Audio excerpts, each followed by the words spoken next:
Bismillah wa salatu wa salam ala rasulillah wa ala alihi wa sahbihi wa man walah. Amma ba'd. On termine, Inch'Allah ta'ala, notre étude de Fudul al-Mukhalata, de la fréquentation superflue. Et on est arrivé à cette partie où il termine en disant Aqsamu mukhalatatin nas. Donc maintenant il va nous donner différentes catégories de personnes par rapport à la fréquentation. Il donne il va faire cette distinction pour donner une idée des gens. C'est pas pour catégoriser les gens directement, mais c'est simplement pour dire, voilà, il y a plusieurs catégories de personnes. À toi de choisir la personne qu'il faut fréquenter. Alors c'est selon un point de vue, c'est selon l'effet que la fréquentation aura sur toi. Donc il nous dit, يقول المؤلف أقسام مخالطة الناس وينبغي له أن يأخذ من المخالطة بمقدار الحاجة ويجعل الناس فيها أربعة أقسام متى خلط أحد الأقسام بالآخر ولم يميز بينهما دخل عليه الشر. يعني إذا لم يميز بين الناس وبين أقسام الناس في المخالطة فهذا يضره. Donc il nous dit ainsi, il ne faut pas fréquenter les autres au-delà de ce qui est nécessaire. أولا يعني ينبغي له أن يأخذ من المخالطة بمقدار الحاجة. يعني أولا يعني المبدأ الأساسي والأساس في المسألة جعل المخالطة يعني جعل الأصل في المخالطة عدم الازدياد في المخالطة والأخذ بمقدار الحاجة يعني لا تكثر من المخالطة. Donc déjà au départ, là c'était dans la suite en fait de ce qu'il disait précédemment, il dit donc il ne faut pas fréquenter les autres au-delà de ce qui est nécessaire, au-delà du besoin. C'est-à-dire que la base de la fréquentation des gens en général pour le musulman, c'est en fonction de ses besoins. Donc, il ne multiplie pas la fréquentation, il ne reste pas trop longtemps avec la personne, il ne fréquente pas trop de personnes, il ne se mélange pas tout le temps avec tout le monde n'importe comment. La base, c'est de réduire la fréquentation. D'accord ? Parce que n'oubliez pas qu'il dit que ça fait partie, la fréquentation, هذا من سموم القلب. من سموم القلب. La fréquentation des gens, ça pollue le cœur. Ça, c'est un poison pour le cœur. Et encore une fois, c'est pas un appel à s'isoler et à rester seul toute sa vie. C'est pas ça le but. Mais c'est pour dire que n'allez pas trop loin dans la fréquentation. Toutes les 2 secondes, s'il n'est pas avec quelqu'un, il est avec quelqu'un d'autre. S'il n'est pas au téléphone avec quelqu'un, il est au téléphone avec quelqu'un d'autre. S'il est à la mosquée, s'il n'est pas à la mosquée, il est au café. S'il n'est pas au café, il est au sport. S'il n'est pas au sport, il est chez je ne sais pas qui. Sa vie, il ne peut pas l'avoir. Voilà. Il ne peut pas l'avoir sans être avec des gens. C'est bien, ça peut être bien. Parfois, on va voir justement quand est-ce que c'est bien, quand est-ce que c'est néfaste. Mais l'idée de base, c'est que on doit réduire la fréquentation.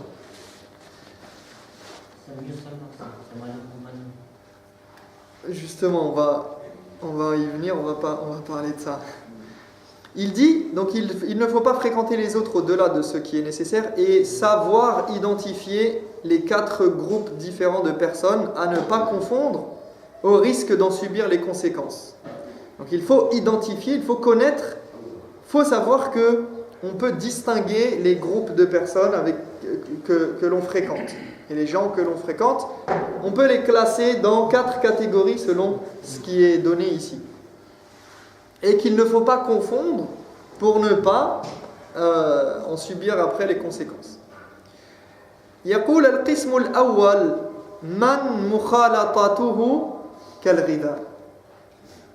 Il nous dit Première catégorie, ceux dont la fréquentation est comme une nourriture. La yustaghna anhu fil yawmi wal layla. Fa idha akhadha hajatahu, شفت حاجته منه ترك الخلطة. يعني يكون هذا للحاجة أو للضرورة حتى هذا يعني. ثم إذا احتاج إليه خالطه وهكذا على الدوام وهذا أعز من الكبريت الأحمر يعني شيء نفيس جدا. Donc il nous dit ceux dont la fréquentation est comme une nourriture et dont on ne peut se passer de jour comme de nuit.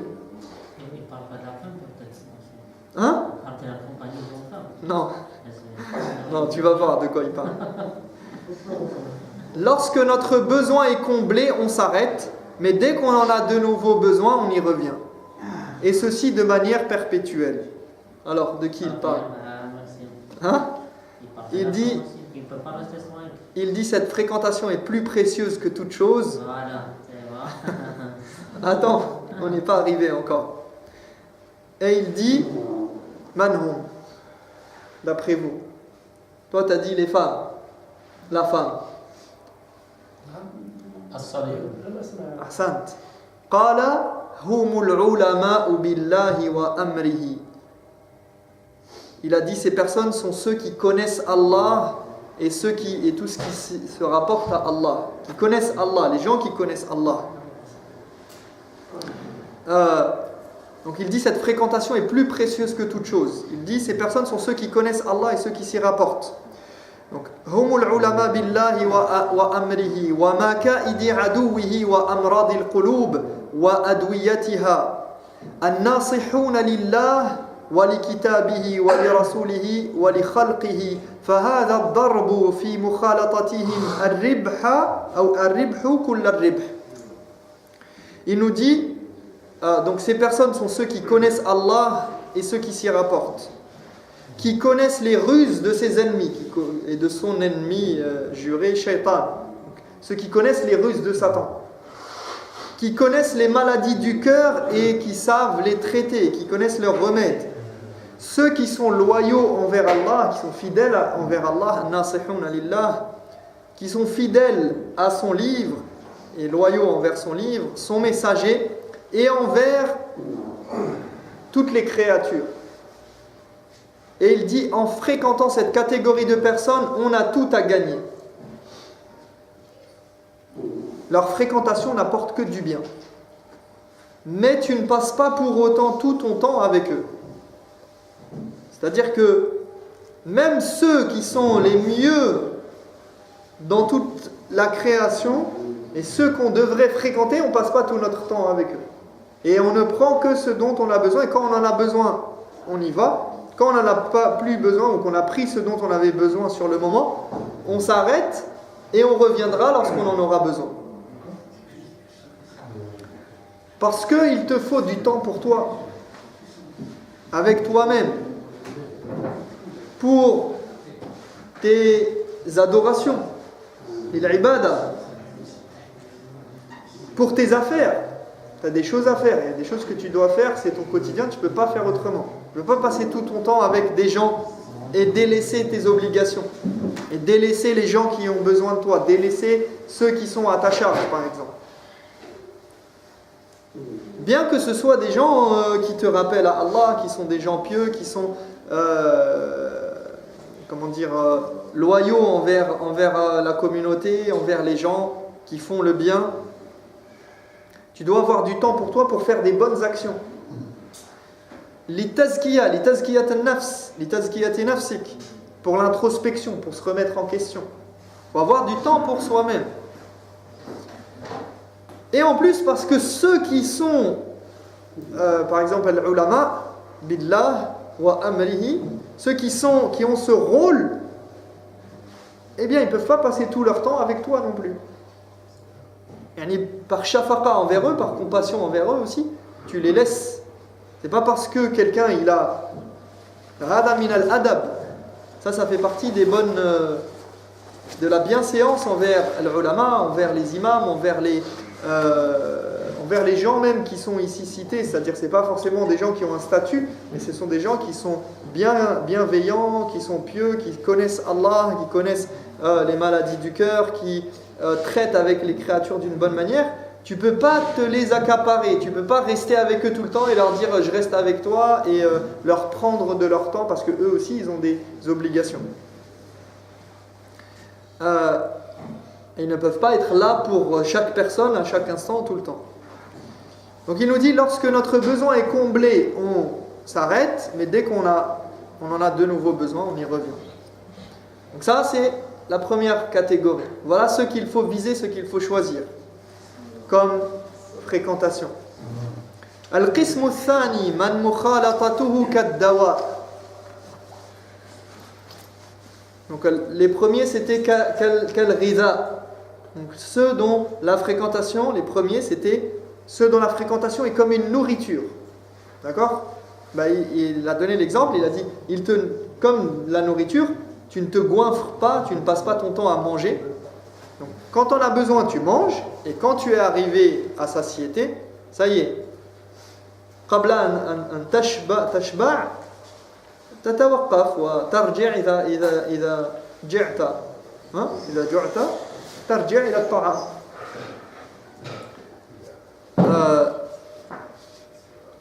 Donc ça c'était la première catégorie. La deuxième catégorie, man mukhalatatuhu kad-dawa. Ce sont ceux dont la fréquentation est nécessaire comme un traitement lorsqu'on est malade. Donc des gens dont c'est pas comme la nourriture maintenant, c'est pas pour se nourrir, c'est des gens dont on a besoin à un moment donné, comme un médicament quand on est malade. Donc المرض مؤقت إن لم يكن مزمنا يعني ولكن هذا المرض مؤقت أنت تحتاج إلى الدواء تشرب الدواء وخلاص بعدين إذا ذهب المرض فلا تعود إلى هذا الدواء. Donc leur fréquentation elle est liée à quoi? À un besoin temporaire, à une nécessité temporaire. يقول يحتاج إليه عند المرض فما دمت صحيحا فلا حاجة لك في خلطته وهم من لا يستغنى عنه مخالطتهم في مصلحة المعاش وقيام ما أنت محتاج إليه من أنواع المعاملات والمشاركات والاستشارة والعلاج للأدواء ونحوها. Il dit, donc cette deuxième catégorie de personnes à fréquenter, il dit, par rapport à la fréquentation, il dit donc ceux dont la fréquentation est nécessaire comme un traitement lorsqu'on est malade, il dit tant que tu es en bonne santé, tu n'as pas besoin de les fréquenter.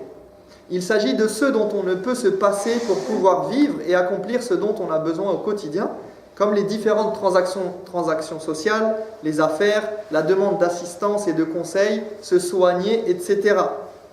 En somme, tous ceux qui sont acteurs de notre quotidien parce qu'ils sont nécessaires à notre bien-être et nous permettent de satisfaire certains de nos besoins. فإذا قضيت حاجتك من مخالطة هذا الضرب بقيت مخالطتهم من القسم الثالث. Donc il nous dit dès lors que tu n'as plus besoin d'eux, donc toutes ces personnes ce sont les gens dont tu as besoin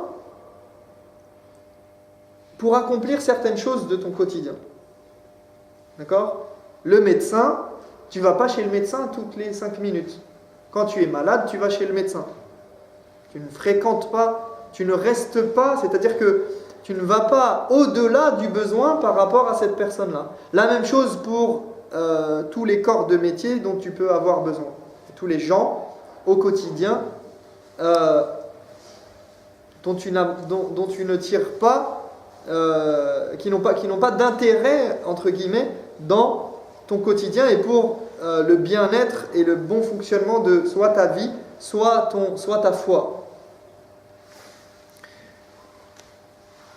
Et il dit donc, dès lors que tu n'as plus besoin d'eux, leur fréquentation n'a plus lieu d'être et devient alors de la troisième catégorie. Maintenant, il va nous donner la troisième catégorie.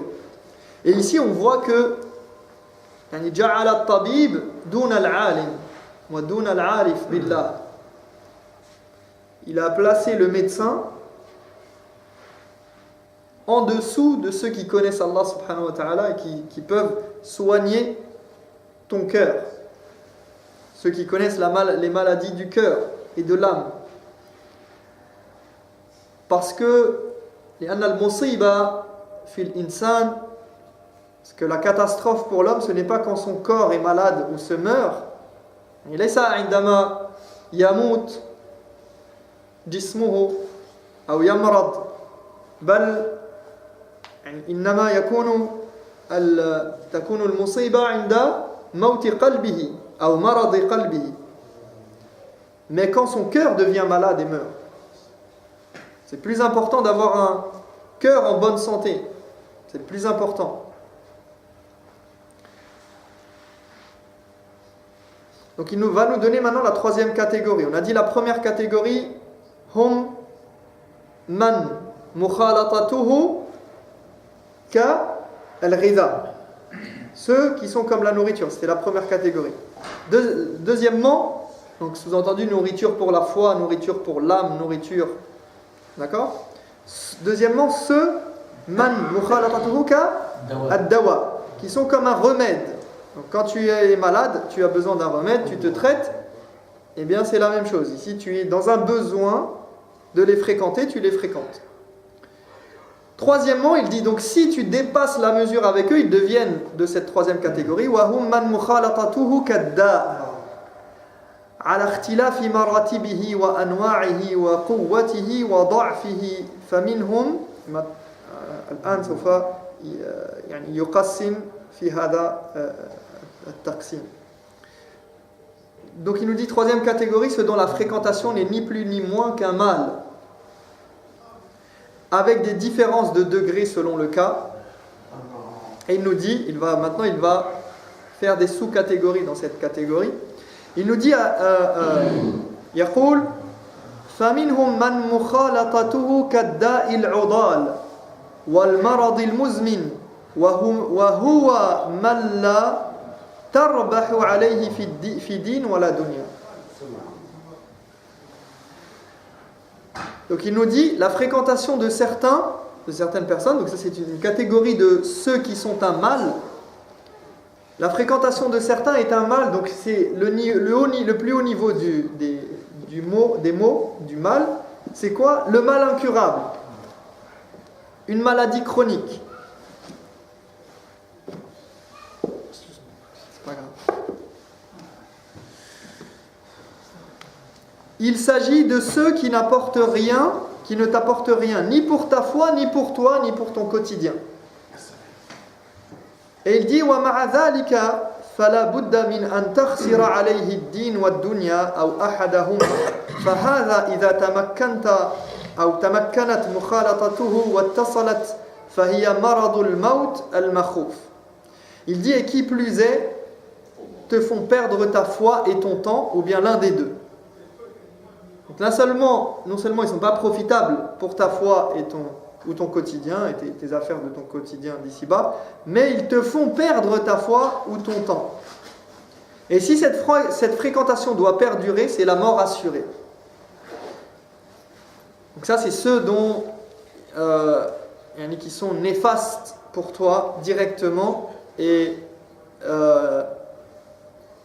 qui font partie de cette catégorie, donc c'est un mal, d'accord ? Mais c'est un mal incurable. Une autre catégorie, il nous dit وَمِنْهُمْ مَنْ مُخَالَطَتُهُ كَوَجَعِ الضِّرْسِ يَشْتَدُّ ضَرْبًا عَلَيْكَ فَإِذَا فَارَقَكَ سَكَنَ الْأَلَمِ. Il dit certains sont comme le mal de dents qui ne te lâche pas, mais dès qu'il disparaît, la douleur disparaît. Donc en fait, il fait une gradation ici, il descend.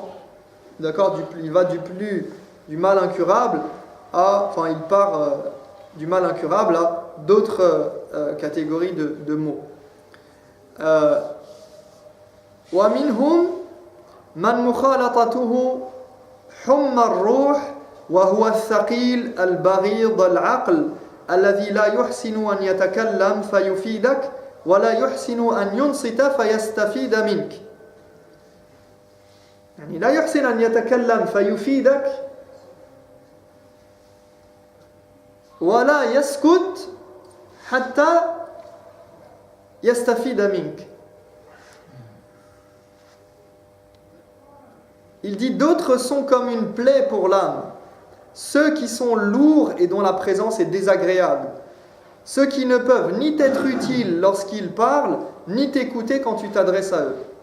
C'est-à-dire quand tu es avec eux, ni ils te servent à quelque chose, lorsqu'ils parlent, c'est pas quelque chose qui va t'être utile, c'est que de brasser de l'air, ça n'a aucune utilité, voire c'est néfaste pour toi.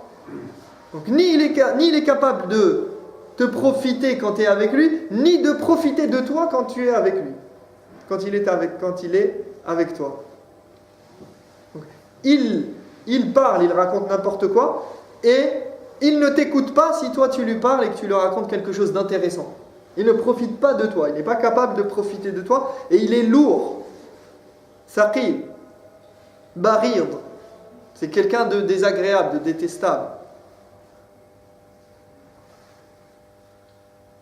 ولا يعرف نفسه فيضعها في منزلتها بل إن تكلم فكلامه كالعصا تنزل على قلوب السامعين مع إعجابه بكلامه وفرحه به وإن سكت فأثقل من نصف الرحى العظيمة التي لا يطاق حملها ولا جرها على الأرض.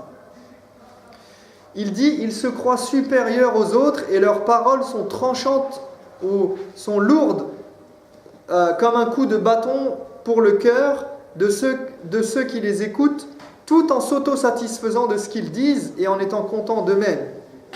Et lorsqu'ils se taisent, ils sont plus lourds qu'un âne mort.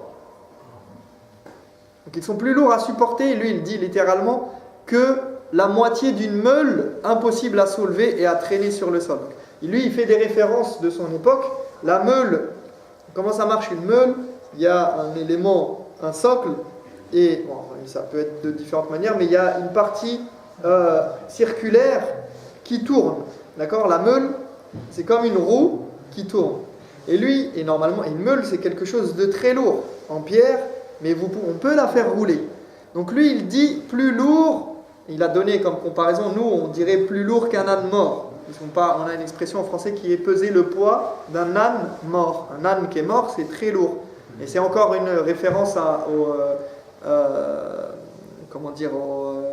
au monde agricole et aux paysans, etc. Et bien là, c'est la même chose. La meule, nous, on n'utilise pas de meule, pas des gens que je connais en tout cas. Il dit la moitié d'une meule parce que c'est pour aller plus loin dans l'image, parce qu'une meule, même lourde, si lourde soit-elle, on peut la faire rouler par terre. Alors qu'une moitié, ça devient, d'accord, devient impossible à traîner, impossible à faire rouler. Donc, Al-Muhim, ici il nous dit, il y a des gens, quand tu restes avec eux, ni tu profites d'eux, ni ils peuvent profiter de toi. À la limite, si tu peux dire, mais quand je suis là, je lui fais le rappel. Quand je suis là, je peux lui parler. Il écoute. Je suis de bons conseils pour lui. Non, il ne t'écoute pas. Pourquoi? Parce qu'il se croit supérieur aux autres et quand il parle, il croit que tout ce qu'il dit, c'est extraordinaire. Donc il n'écoute que lui-même et ça ne l'intéresse pas de faire profiter les autres de quoi que ce soit. C'est parce qu'il veut se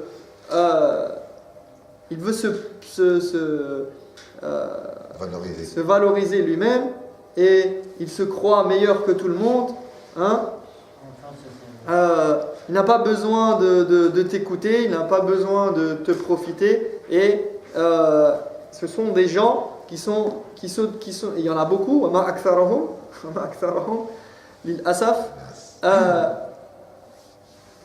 Ils sont contents d'eux-mêmes lorsqu'ils parlent. Et même quand ils se taisent, musiba, c'est une calamité également. Wabil jumla fa mukhalatatu kulli mukhalifin humma lirruh fa aradiyya wa lazima, yani imma aradiyya, yani imma ta'ti يعني عرضية أو لازمة. ومن نكد الدنيا على العبد أن يبتلى بواحد من هذا الضرب وليس له بد من معاشرته ومخالطته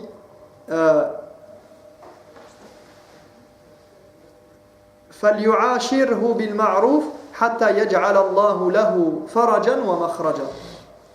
Il dit en somme, leur fréquentation est une plaie pour l'âme, soit passagère, soit permanente. Et l'une des calamités de ce bas monde, c'est d'être éprouvé par la présence de ces gens-là. Et celui qui ne peut les éviter, comme par exemple quelqu'un qui travaille avec toi, si tu travailles avec une de ces personnes, tu ne peux pas les éviter, tu ne peux pas l'éviter. Hein, c'est ton patron par exemple, il peut être comme ça. Hein, eh bien il dit qu'il les fréquente bil ma'rouf, dans ce qui est convenable et de la manière convenable, et qu'il essaye d'être le plus convenable, de rester convenable et de faire les choses pour aller vers le bien,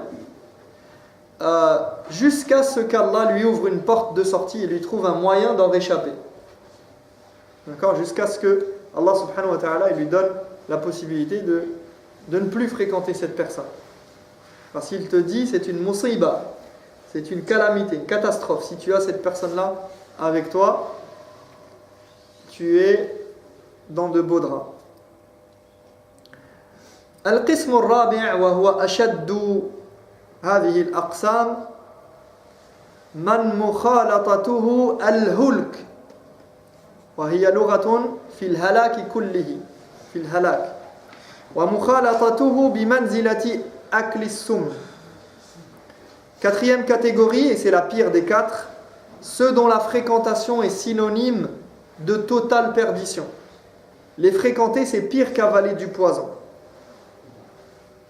فإن اتفق لآكله ترياق يعني علاج وإلا فأحسن الله فيه العزاء.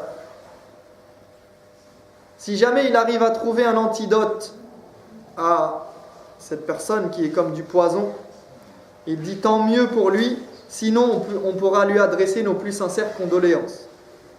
وما أكثر هذا الضرب في الناس لا كثرهم الله وهم أهل البدع والضلالة الصادون عن سنة رسول الله صلى الله عليه وسلم الداعون إلى خلافها الذين يصدون عن سبيل الله ويبغونها عوجا فيجعلون البدعة سنة والسنة بدعة والمعروف منكرا والمنكر معروفا.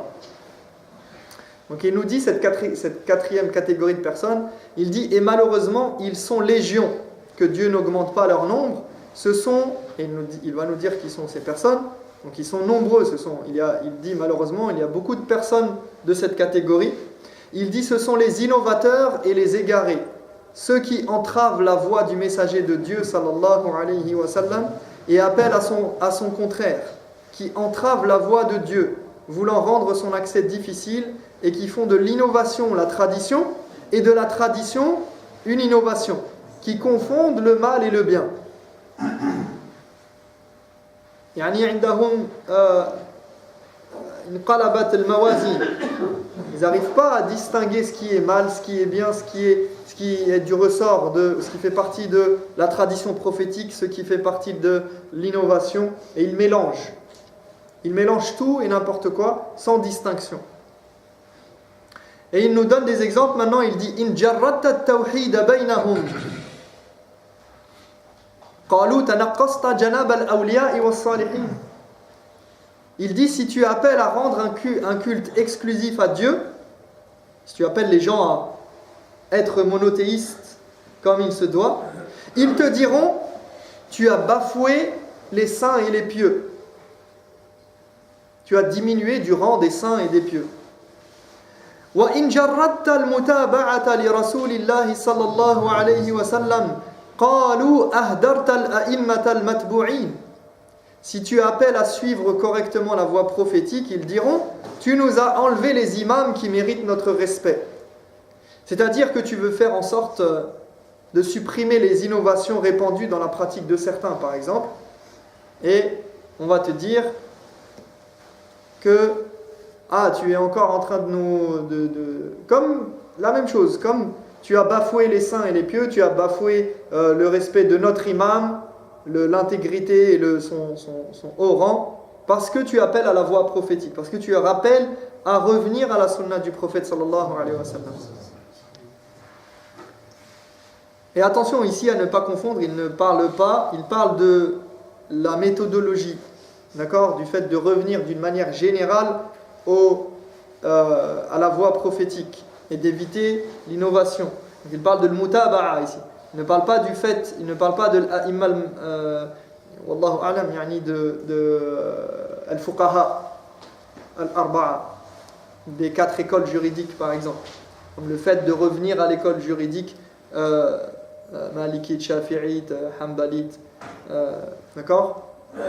On ne parle pas ici de revenir, parce qu'il y a des gens qui confondent et qui vont trop loin ils pensent que suivre la sunna, c'est ne pas suivre les imams des 4 écoles. Alors que c'est tout le contraire. Suivre les 4 écoles, c'est suivre la sunna du prophète sallallahu alayhi wa sallam. Suivre les avis, un des avis des écoles juridiques, c'est ça la sunna du prophète sallallahu alayhi wa sallam. Parce qu'après, revenir au texte et revenir au hadith du prophète alayhi salatu wa sallam, c'est l'effort du mujtahid. هذا عمل المجتهد وليس عمل العامي. C'est grâce à eux. Non. C'est l'effort de revenir au texte. C'est pas n'importe qui peut revenir au texte tout seul comme ça. Il prend les textes et il pioche et il dit ça c'est haram, ça c'est halal, ça c'est mustahab, ça c'est, alors qu'il connaît rien du tout.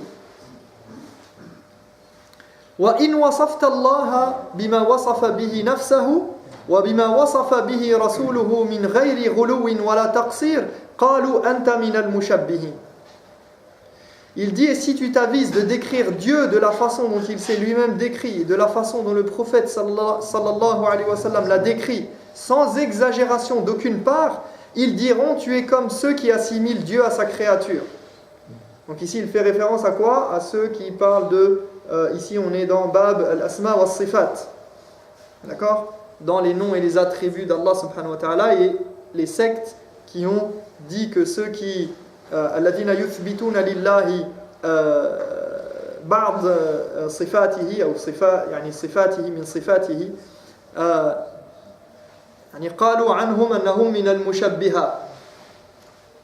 D'accord, il y a des gens, il y a eu des débats dans la communauté musulmane avec certains groupes et qui disent encore d'ailleurs que si on attribue à Dieu des caractéristiques et des attributs alors qu'ils sont dans le Coran et qu'ils sont dans la Sunna, sans changer, sans les déformer et en les acceptant tels quels, eh bien ils disent qu'on fait partie des anthropomorphistes, des gens qui assimilent Dieu à sa créature.